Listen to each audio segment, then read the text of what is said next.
It was a cold February night when this woman was left alone on the street after an argument with her friend. It was late at night after her birthday celebration, which should have been a happy occasion, but she was left on the sidewalk without shoes or a ride. Times like these, we all rely on the kindness of strangers.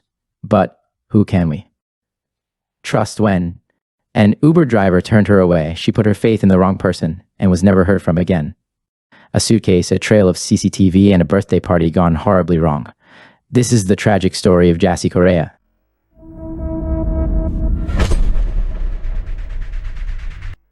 Jassy Correa was born in February 1996 in Praia, Cape Verde.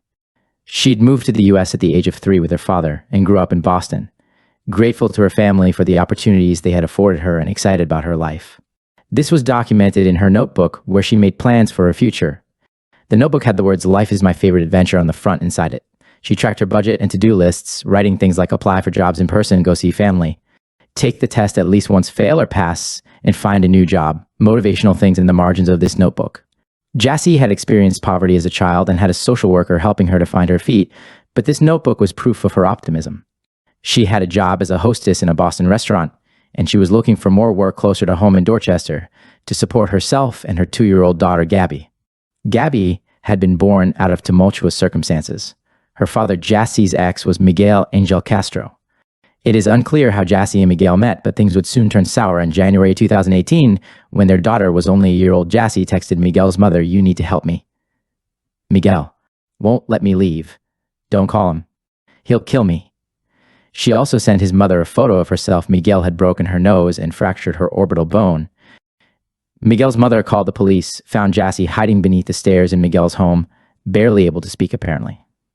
Miguel had become jealous that she was texting another man and had flown into a rage, refusing to let her leave his residence. Police charged him, but Jassy refused to cooperate in the court case that followed. She could hardly be blamed for this. She had had an extremely traumatic experience with the father of her child, and perhaps she just wanted to forget. Miguel was found guilty of kidnapping, assault, and battery intimidation of a witness, an attempt to commit a crime. He was sentenced to 4.5 to 5 years in state prison, alongside 3 years of probation, and he was ordered to not have any contact with Jassy. Jassy breathed a sigh of relief that she was finally safe from her dangerous ex. She was certainly trying to get her life back together. She was working on putting her daughter into daycare, looking for a more long-term and stable place to live, and she had a job interview scheduled for February 25th, 2019, but Jassy would never make this interview.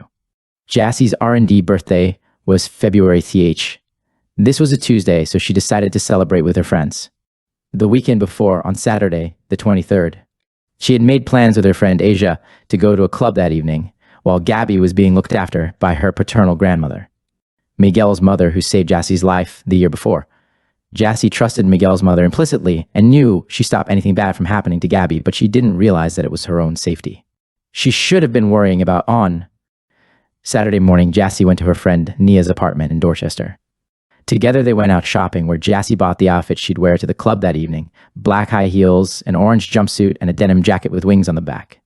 They got ready together at Nia's apartment.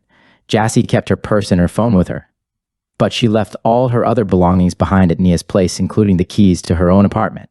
She planned to stay at Nia's after the night out so she'd be able to grab her stuff before collecting her daughter the next day. Asia and her friend Reggie picked up Jassy and Nia from Nia's apartment.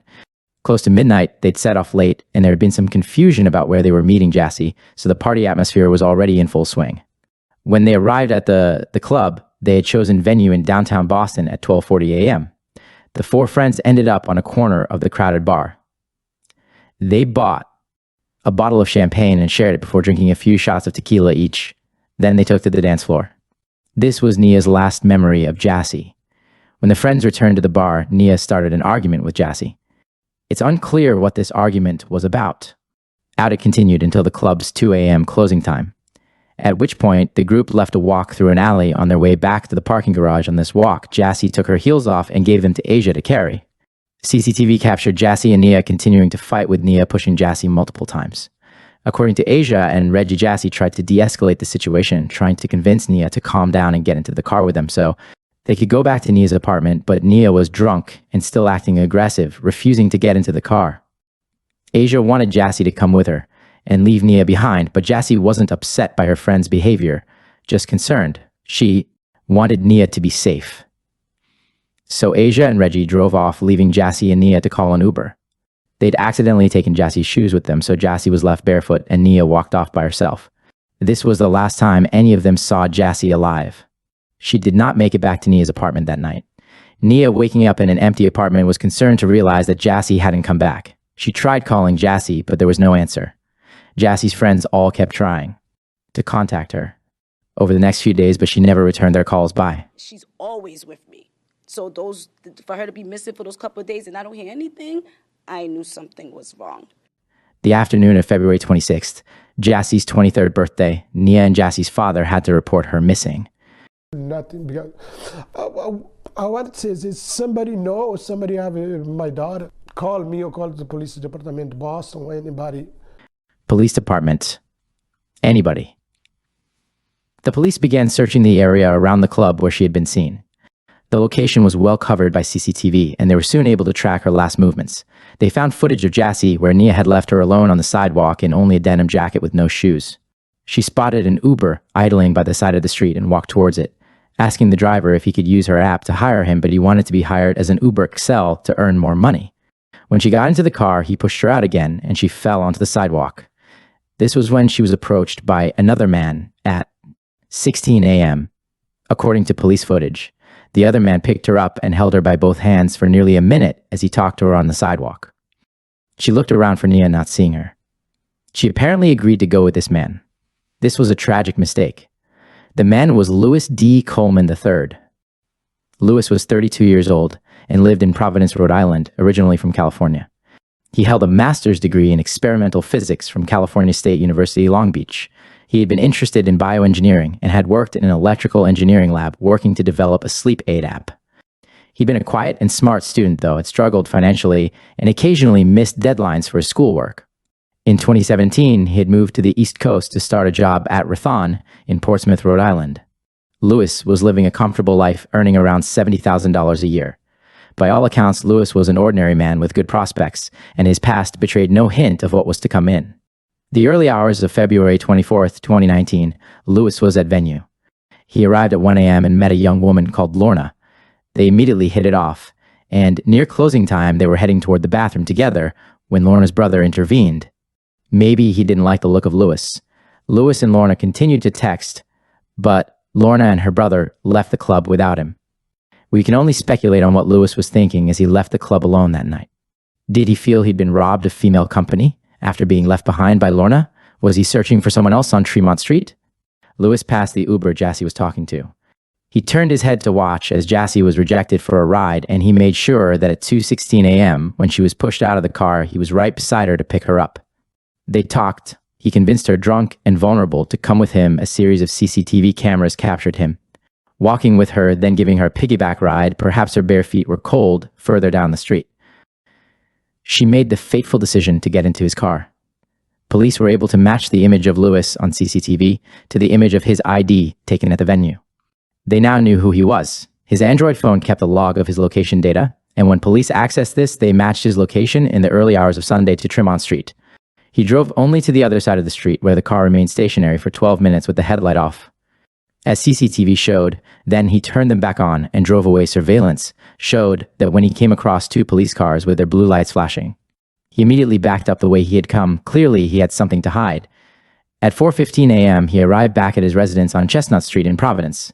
It was only an hour's drive away from the club, so what had he been doing with the spare time? On Wednesday evening, the Boston police called the Providence Police Department to call it Louis's apartment. They did so at around 1 a.m. in the morning of Thursday, February 28th, but they weren't able to enter the building. Little did the police know that Louis was actually on the street watching them as they tried to contact him after they left. He went to get his car from where he had parked at a few blocks ago, and within 15 minutes of their departure, he was captured on CCTV wheeling a suitcase towards his car. The next day, the Boston police went down to Providence. They entered Louis's apartment, which was empty. The windows were open, though it had been snowing, and both the couch cushion cover and the shower curtain were missing. The truth soon became horribly clear, whatever attempts Louis would later take to cover his tracks. He had failed to account for the copious CCTV on the streets, and indeed inside his own building. All police had to do was to look at the security feed, and the footage too horrible to be released. They watched him drive into the parking lot early on Sunday morning, and they watched him bring Jassy body out of the car. He dragged her through the empty lobby and up to his apartment. Jassy was already dead. The victim was naked and covered in what is believed to be baking soda, and the body matches the description of Miss Jassy Correa. What was the reason making him do that? The victim was naked and covered in what is believed to be baking soda, and the body matches. The description of Miss Jassy Correa was the reason making him do that, and why this was incontrovertible evidence that had something to do with her death, and the evidence only got more damning. Over the next few days, he was seen entering the building with various suspicious packages. He'd been spotted buying in Walmart, such as duct tape, electrical tape, surgical gloves, and an odor respirator, and most concerning, the police found the CCTV footage taken only that morning, which depicted Lewis taking a large suitcase out of the building. He struggled to lift it into the trunk of the car. It was clearly heavy, and it was tragically clear what the suitcase contained. Police were able to turn on the car's OnStar location tracker. They intercepted Lewis, who was driving it in Delaware. In the trunk, they found the suitcase, and inside the suitcase was Jassy's body. The car itself showed signs of the crime. There were 2 spider cracks near the top of the passenger side windshield, like someone had kicked it. Swabs from the windshield revealed DNA of both Lewis and Jassy. Police also recovered Lewis's computer from the trunk. He'd made a number of internet searches between February 24th and 27th, such as, can a person fit in a suitcase? How to pull teeth that are not loose, and how to embalm a body. Had tried his best to cover up this insidious crime, but he couldn't hide from what he'd done. The autopsy showed that he had assaulted and then strangled her. No one could explain what had motivated it. Lewis's cousin said, this bright young woman who, despite a traumatic past, had held so much hope for a future, had been lured to her death in a senseless attack. In 2022, Lewis faced justice. He was convicted of kidnapping, resulting in death, and sentenced to life in prison. What are your thoughts on this horrible case?